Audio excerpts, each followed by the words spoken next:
warahmatullahi wabarakatuh. Waalaikumsalam warahmatullahi wabarakatuh. Ya, ketemu lagi sahabat Rizka di channel YouTube-nya Rizka Menteng dan teman-teman podcastnya Rizka, podcastnya anak muda Gaul yang dan suka berkarya.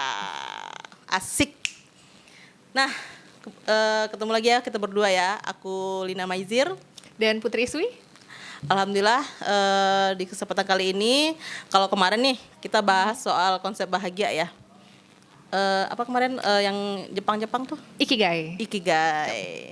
Nah terus yang konsep itu sebenarnya kayaknya banyak menerapkan konsep yang sebenarnya Islam sudah ajarkan, ya nggak sih? Betul. Nah tapi kemarin kan kita baru bahas kulit-kulitnya aja nih, baru tipis-tipis ya kan, tipis-tipis. Nah sekarang tuh penasaran nggak sih sebenarnya apa aja sih yang ada di konsep Ikigai itu sendiri dan di Islami itu seperti apa, ya nggak? Ada poin-poinnya nggak sih? Ada sih sebenarnya. Gitu. Oke. Jadi sebenarnya kita udah bahas di episode kemarin terkait Ikigai. Ikigai itu sebuah prinsip orang Jepang untuk menemukan sebuah metode atau cara atau motivasi agar mereka hidup lebih bahagia atau kayak termotivasi untuk mereka hidup lebih memaknai hidup lebih dalam sih kayak untuk lebih panjang dan menurut riset di sana itu orang yang memakai konsep Ikigai ini usianya itu jauh lebih panjang seperti itu karena ya itu dia karena mereka bahagia jadi mempengaruhi kesehatan seperti itu. Siap. Dan perlu dipraktekkan sama kita. Iya. Nah terus nanti kita relate sama Islam itu seperti apa memaknai bahagia ya. Oke, pertama apa tuh Wi? Yang pertama sih lebih kepada kayak misi hidup kamu itu apa, seperti itu. Kalau Islam itu nyebutnya ini, kenapa kamu diciptain? Jadi kita kalau hidup, kalau di ini kita harus menimbulkan pertanyaan why, ya nggak sih? Kenapa kamu diciptain? Dan itu sebenarnya kita nggak jauh-jauh nyari, udah dijelasin semuanya di Al-Quran, ya nggak? Nah kita nih nggak perlu sih ngomong-ngomong, nggak perlu sejauh kayak tafsir Al-Quran juga nggak. Tapi gimana kita relate tentang tujuan hidup tadi ya, tujuan hidup. Nah kemana kita nih akan berada pada akhirnya, gitu nggak sih? Kenapa kita diciptain kayak gitu? Betul banget. Jadi memang sebenarnya balik lagi kalau disambung-sambungin sama dunia Islam tuh masuk banget gitu kan. Setiap manusia itu pasti ada tujuannya gitu. Tujuan kenapa kita diciptakan. Karena bisa diinin dunia ini cuma kayak shelter base gitu gak sih? Kayak seperti persinggahan doang. Karena cuma pada akhirnya setiap nyawa itu akan merasakan mati. Oke, terus Ikigai apa lagi nih tadi? Tapi by the way, aku mau tanya dulu deh sama Uni Lina. Jangan berat-berat. Menurut Uni itu kira-kira tujuannya Uni diciptakan tuh kalau dari pandangan Uni sendiri itu seperti apa? Tujuan hidup ya. Kita harus tahu dulu nih. Sebelum kita mengetahui tujuan hidup kita harus tahu dulu penciptanya kita siapa. Dan pencipta kita maunya apa. Jadi kita nggak bisa hidup semaunya kita. Ya nggak? Betul sekali. Sama kayak handphone nih diciptain, tentu dia ngikutin apa yang telah apa yang udah diinin sama penciptanya nggak, yang bikin ini kan. Nah kayak gitu juga kita manusia, kita hidup maunya pencipta kita tuh apa, kayak gitu. Kayak gitu. Nah setelah kita tahu nih penciptanya kita maunya apa, tentu saja kita akan ngikutin apa yang dibolehin sama penciptanya kita dan apa yang tidak dibolehin sama penciptanya kita. Dan itu nggak bisa dicampur aduk kayak gitu kan. Oh setengah-setengah gitu. Kayak kita masuk Islam ya nggak boleh setengah-setengah. Ini nih cocok nih bagi gue, ini nggak cocok, itu nggak bisa. Ketika kita memang meyakini satu hal, jalani itu sepenuh hati, dan tentu dengan rasa cinta dan pada akhirnya bahagia akan kamu temukan. Masya Allah. Oke, nah tadi Berat nih. Yang diciptakan adalah sebuah handphone. Ya, oke, tujuannya sudah ketemu nih. Ya, kayak Kemudian gitu kira-kira ya. apa sih manfaat dari handphone ini sendiri? Kemudian apa yang bisa dikerjakan oleh handphone ini sendiri? Nah, itu jadi kayak poin keduanya adalah sebuah pekerjaan yang bermanfaat. Seperti itu. Jadi kita diciptakan pasti untuk sesuatu yang bermanfaat. Untuk orang banyak pastinya seperti itu. Itu poin keduanya. Pernah ini ya. Ini nanya nih. Apa perlu jawab lagi nih ya? Ya setahunnya aja nih ya.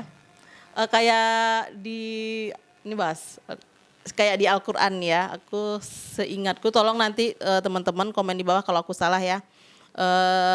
Di Al-Qur'an itu di surat Ali Imran atau Al-Baqarah gitu ya.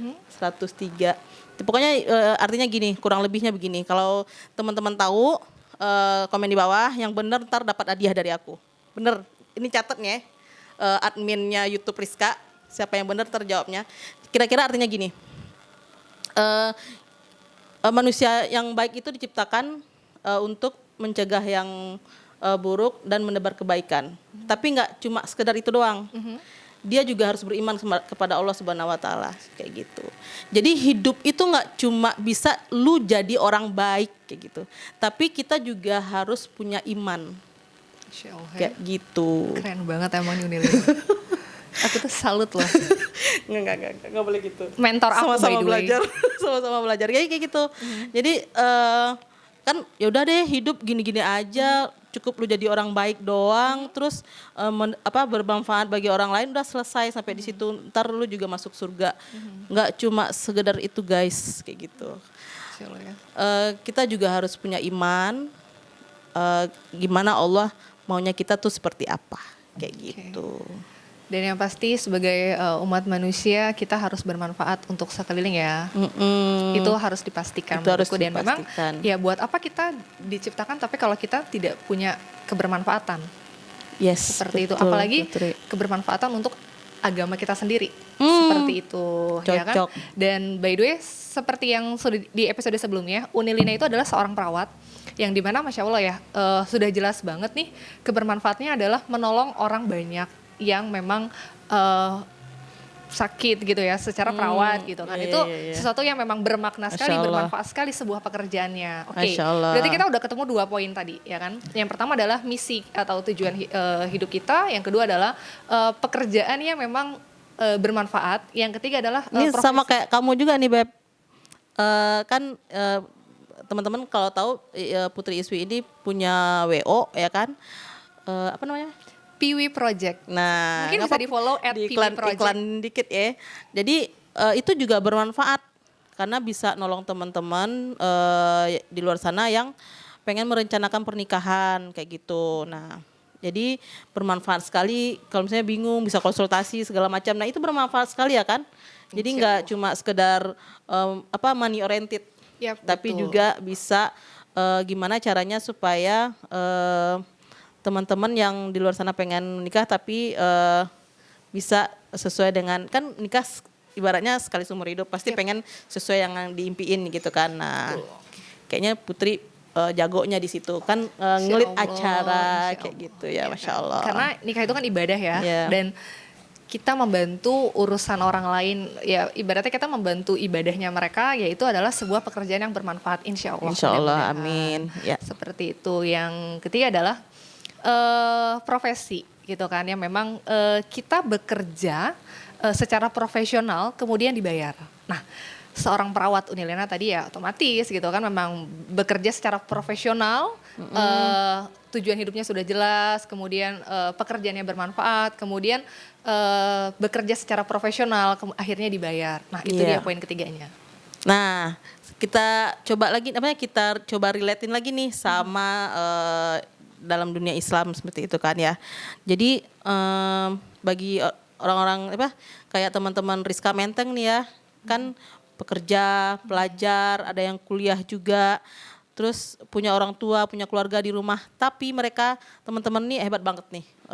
masih nyempatin waktu buat bisa bermanfaat dan berkumpul di masjid, dan misalnya kayak memfasilitasi kajian, terus memfasilitasi yang berminat bakat, olahraga, teknik vokal kayak gitu kan. Terus satu lagi pendidikan Islam secara dasar kayak gitu kan, yang program-programnya Rizka.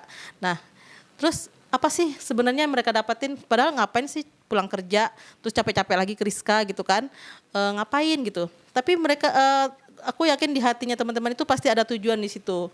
Nah, dan nggak dibayar kayak gitu kan, tapi nggak dibayar itu nggak cuma kita ngukurnya nggak dari segi uang aja, Betul. ya nggak sih. Nah, dibayarnya pakai apa, istilahnya gini, apapun yang dilakukan sama teman-teman Rizka Menteng untuk Rizka, atau Rizka kan cuma wadah ya, mereka tuh ngelakuinnya berarti dakwahnya kan. Nah, apapun yang mereka lakukan untuk dakwahnya Rizka tuh istilahnya gini, biar Allah aja yang bayar. Masya Allah, ya nggak? Oke, nah tadi itu udah 3 ya. Yang pertama adalah misi atau tujuan, kemudian adalah pekerjaan yang memang bermanfaat, kemudian ketiga secara profesional, dan yang terakhir adalah kita mengerjakan semua itu atas dasar suka. Yap. Capek ya kan, mungkin tekanannya tinggi dalam sebuah pekerjaan, Darah ya kan, ya kan? berdarah-darah. Tapi kalau kitanya suka, otomatis itu kita bakal happy aja, mau secapek apapun itu akan bahagia. Itu dia baru ketemu konsepnya ikigai. Kalau kamu sudah menemukan 4 poin itu sebenarnya secara nggak langsung kamu sudah menemukan konsep kebahagiaan. Hanya kamu perlu menyadarinya aja. Seperti itu. Ya. Gitu, karena kan capek ya kan, tapi kitanya happy, otomatis secara nggak langsung kita tuh termotivasi untuk hidup lebih baik, bangun pagi lebih happy, kayak yang oke, aku boleh share terkait, aku kan WO ya kan, yang dimana kalau kita ngurusin pernikahan itu, misalnya acara pagi, otomatis aku harus ngecek dekor itu di jam-jam 2 pagi, jam 3 pagi.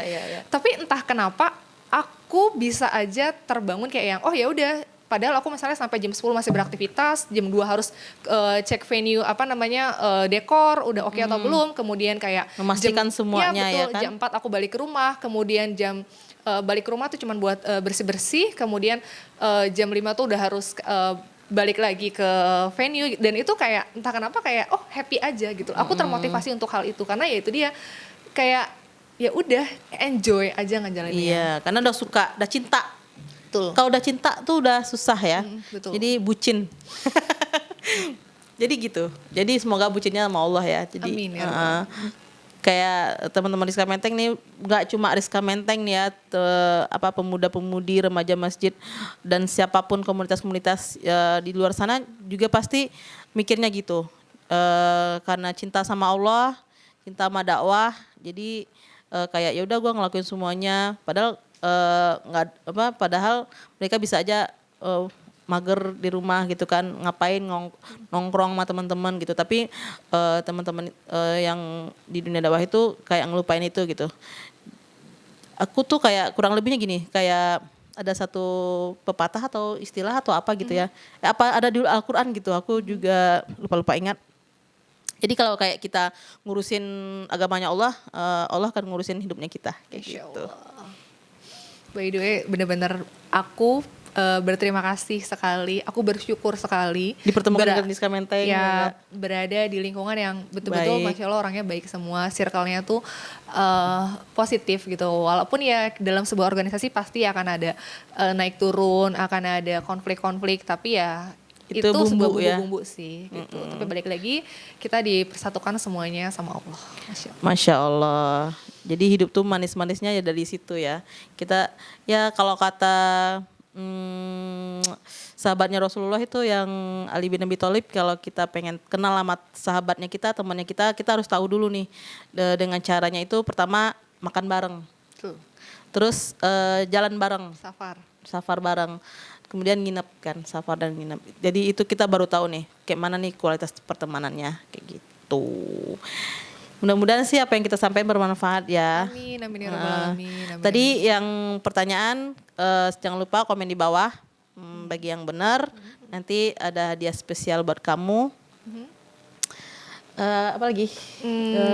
Boleh, mungkin kita Jangan lupa bersyukur. Yap, itu pasti. Dan coba kalian mungkin tulis di komen, apakah kalian sudah Mencapai tingkat kebahagiaan itu ya. yap, betul. Dan apakah yang kalian lakukan itu benar-benar udah berdasarkan cinta dan dan berdasarkan Allah mau kayak gitu.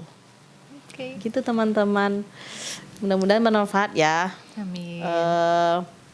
Mungkin segitu aja ya yang kita bahas terkait konsep bahagia. Masih dalam masa pandemi seperti ini, semoga apapun yang kita lakukan tidak membatasi rasa syukur kita kepada Allah Subhanahu Wa Taala. Dan sebenarnya sabar itu nggak ada batasnya, ya kan? Dan pahala sabar pun nggak ada batasnya. Jadi bersabar-sabarlah dahulu. Semoga nanti setelah berkelam-kelam seperti ini pasti akan ada cahaya yang terang benderang sehingga kita bisa berkehidupan seperti sedia kala. Amin ya rabbal alamin. Terima kasih sudah mendengarkan podcast Rizka. Tetap pantengin YouTube-nya Rizka dan kajian-kajiannya Rizka dan info-info menarik di IG-nya Rizka. Jangan lupa follow IG-nya Rizka @Rizka Menteng dan subscribe Rizka Menteng. Remaja Islam Sunda Kelapa ya. Ketemu lagi di podcast berikutnya. Jangan lupa senyum, jangan lupa bahagia. Assalamualaikum warahmatullahi wabarakatuh. Waalaikumsalam warahmatullahi wabarakatuh. Terima kasih.